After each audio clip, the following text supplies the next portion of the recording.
ప్రపంచంలో లెక్కలేనన్ని శివుని ఆలయాలున్నాయి. వాటిలో ప్రతి దానికి దాని సొంత మహిమ ఉంది. ఇక్కడ ప్రతి రాయిలో ఒక కథ దాగి ఉంది. ఇది భోలేనాథ్ నివాసం. ఈరోజు మనం మాట్లాడుకోబోయే దైవిక ఆలయం 12 జ్యోతిర్లింగాల్లో ఒకటి మాత్రమే కాదు, భక్తులకు విశ్వాసం, శక్తి మరియు ఆశీర్వాదాల యొక్క తరగని మూలం కూడా. ఈరోజు వీడియో మనకు చాలా ప్రత్యేకమైంది, సో డోంట్ మిస్ ఇట్.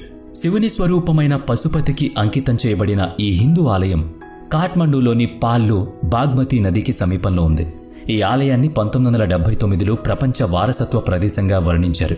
ఈ విశాలమైన హిందూ ఆలయ సముదాయం పవిత్రమైన బాగ్మతి నది ఒడ్డున శతాబ్దాలుగా నిర్మించిన దేవాలయాలు, ఆశ్రమాలు, చిత్రాలు మరియు శాసనాల విస్తారమైన సేకరణ. యునెస్కో ద్వారా కాఠ్మండూ లోయ పేరు పెట్టబడిన 7 స్మారక సమూహాల్లో ఇది ఒకటి. పశుపతినాథ్ ఆలయం. దీన్ని మనం వినే ఉంటాం, దీని గురించి తెలుసుకునే ఉంటాం. కానీ ఇది అంతకు మించిన ఒక అద్భుతం. నేపాల్ మహాత్మా మరియు స్కంద పురాణంలోని హివా విభాగం ప్రకారం ఇక్కడే శివుడు పశుపతిగా గొప్ప ఖ్యాతిని పొందాడు. పశుపతినాథ్ ఆలయం ఉనికి 400 BC నాటికి నమోదైంది. ఇక్కడ పశుపతినాథ్ ఆలయం ఎలా ఉనికిలోకి వచ్చిందో వివరించే అనేక ఇతిహాసాలు కూడా మనకు దొరుకుతాయి. ప్రధాన ఆలయ సముదాయం మరియు పశుపతినాథ్ గర్భగుడి 2015 ఏప్రిల్లో నేపాల్ భూకంపంలో దెబ్బతిన్నాయి. వాస్తవానికి మన వేదాల్లో శివునికి సంబంధించి 8 పేర్లు ప్రస్తావించబడ్డాయి. అది పంచవక్ర త్రినేత్రుడు అశుతోష్ శివుని నుంచి 5 అంశాల మూలానికి మూలమని స్పష్టం చేస్తుంది.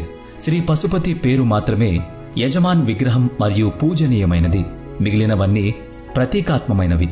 నేపాల్ మహాతం మరియు హివ్ ఖండం ఆధారంగా ఉన్న స్థానిక పురాణం ప్రకారం ఒకసారి శివుడు వారణాసిలోని ఇతర దేవుళ్లను విడిచిపెట్టి బాగ్మతి నదికి అవతలి వైపున ఉన్న అడవిలో ఉన్న మృగ్స్థలికి వచ్చాడు. శివుడు అక్కడ జింక రూపాన్ని ధరించి నిద్రపోయాడు. దేవతలు అతని కోసం వెతుకులాట చేసి వారణాసికి తిరిగి తీసుకురావడానికి ప్రయత్నించినప్పుడు అతను నదికి అవతలి వైపుకు దూకాడు. ఈ సమయంలో ఆ జింక ముఖం 4 ముక్కలుగా విరిగిపోయింది. దీని తరువాత పశుపతి చతుర్ముఖి లింగం రూపంలో కనిపించాడు. నేపాల్లోని పశుపతినాథ్ ఆలయం అన్ని దేవాలయాల్లో అత్యంత ప్రముఖమైందిగా పరిగణించబడుతుంది. పశు అంటే జంతువు, ఇక పతి అంటే యజమాని. అంటే ఈ శివుడు ప్రతి జీవికి యజమాని అని అర్థం. అందుకే పశుపతినాథ్ ఆలయం చాలా ప్రత్యేకమైంది. ఈ ఆలయం గురించి ఒక నమ్మకం ఉంది. మీరు పశుపతినాథ్ ఆలయాన్ని సందర్శించుంటే పూర్తి పుణ్యం పొందడానికి మీరు కేదార్నాథ్ ఆలయానికి వెళ్ళి అక్కడ కుడివైపు శివుణ్ణి దర్శనం చేసుకోవాల్సి ఉంటుంది. ఎందుకంటే పశుపతినాథ్లోని శివలింగాన్ని ఎద్దు తల రూపంలో మరియు కేదార్నాథ్లో ఎద్దు వీపు రూపంలో పూజిస్తారు.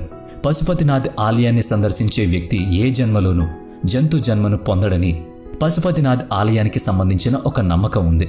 కానీ పశుపతినాథ్ను సందర్శించే వ్యక్తి మొదట నందిని సందర్శించకూడదు. అలా జరిగితే ఆ వ్యక్తికి జంతు జన్మ ఖచ్చితంగా లభిస్తుందని కూడా నమ్ముతారు. పశుపతినాథ్ ఆలయం వెలుపల ఆర్య ఘాట్ అని పిలువబడే ఒక ఘాట్ ఉంది.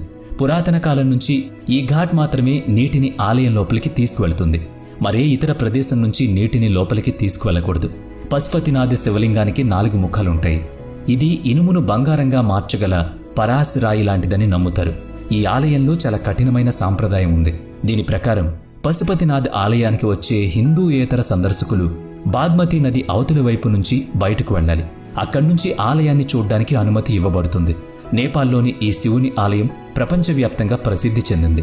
దీని అసాధారణ ప్రాముఖ్యత భారతదేశంలోని అమర్నాథ్ మరియు కేదార్నాథ్ కంటే తక్కువైతే అస్సలు కాదు. అంతర్జాతీయంగా తీర్థయాత్రలను చూడ్డానికి భారతదేశం నుంచి మాత్రమే కాకుండా చాలా ప్రదేశాల నుంచి ప్రజలు వస్తూ ఉంటారు. ఈ ఆలయం 1 మీటర్ ఎత్తైన వేదికపై స్థాపించబడింది. దాని చుట్టూ పశుపతినాథ్ ముందు 4 తలుపులున్నాయి.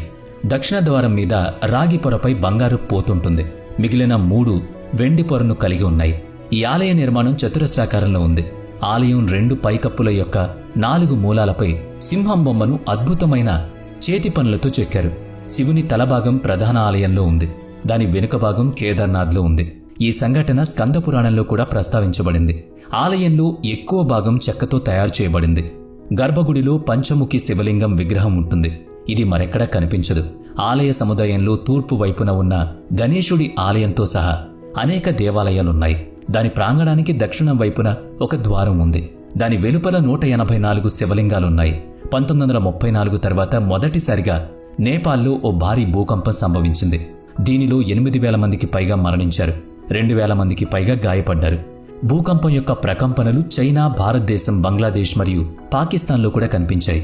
నేపాల్తో పాటు చైనా, భారతదేశం మరియు బంగ్లాదేశ్లో కూడా సుమారుగా 250 మంది మరణించారు. భూకంపం కారణంగా ఎవరెస్ట్ శిఖరంపై మంచు కురిసి 17 మంది పర్వతారోహకులు మరణించారు. నేడు నేపాల్ భూకంపం వంటి ప్రకృతి వైపరీత్యాల్ని ఎదుర్కొంటోంది.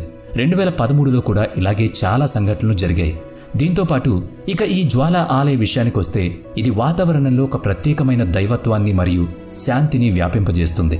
ఇది భక్తులను వారి ఆధ్యాత్మిక పురోగతి వైపు నడిపిస్తుందట. అంతేకాకుండా భట్ట అని పిలువబడే పశుపతినాథ్ ఆలయ పూజారులు ఆలయ పవిత్ర సాంప్రదాయాలను పరిరక్షించడంలో మరియు నిర్వహించడంలో కీలక పాత్ర పోషిస్తారు. ఈ పూజారుల చరిత్ర పశుపతినాథ్ పవిత్రతతో ముడిపడి ఉంది. ఇది శతాబ్దాల నాటిది. విగ్రహాన్ని తాకడానికి 4 పూజారులు మాత్రమే అనుమతి పొందారు. పశుపతినాథ్ యొక్క రోజువారీ ఆచారాలను భట్టి మరియు రాజ్ భండారి అనే 2 గ్రూపుల పూజారులు నిర్వహిస్తారు. భండారీలు ఆలయ సహాయకులు, సంరక్షకులు. వారు పూజా ఆచారాలు నిర్వహించడానికి లేదా లింగాన్ని తాకడానికి అర్హులు కాదు. భండారీలు రోజువారీ ఆచారాలు నిర్వహిస్తుండగా లింగాన్ని తాకొచ్చు. అంతేకాకుండా నైవేద్యాలు కూడా పెట్టొచ్చు. ఇలా ఒక ప్రత్యేకమైన ఒక గొప్ప సంస్కృతిని పుణికిపుచ్చుకుంది పశుపతినాథ్ ఆలయం. ఇక ఆలయం విషయానికి వస్తే ఈ ఆలయంలో కొన్ని ప్రాంతాల్లో ఫోటోగ్రఫీ పరిమితులు ఉండొచ్చు. ముఖ్యంగా ఇక్కడ